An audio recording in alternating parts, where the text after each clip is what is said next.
சொல்லுங்க, நீங்க சொல்லுங்க. சொல்லு.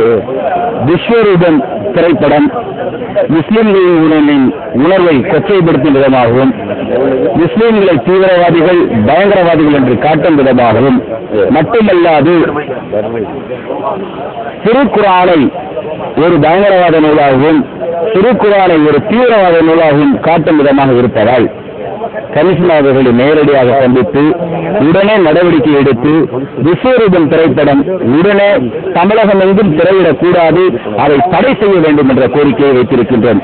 இல்லை என்றால் முஸ்லிம்களை களத்தில் இறங்கி தடை செய்வார்கள் என்பதையும் தெரிவித்திருக்கின்றோம்.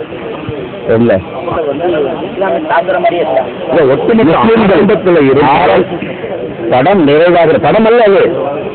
உலக அளவில் முஸ்லிம்களை தீவிரவாதி என்பதை கொண்டு போய், அதாவது குக்கிராமத்திலும் கொண்டு போய் சேர்க்க வேண்டும் என்பதற்காக திட்டமிடப்பட்டு கமலஹாசன் என்ற தனிநபர் அல்ல, அவனுக்கு வெளியில் இருக்கக்கூடிய பேக்ரவுண்டுகளை வைத்து இந்த படம் எடுக்கப்பட்டிருக்கு.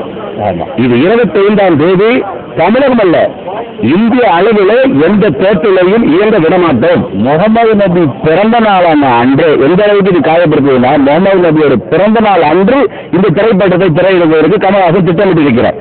அப்ப எந்த அளவுக்கு முஸ்லிம்களை காயப்படுத்துவது என்பது தெள்ள தெளிவாக இருக்கிறது.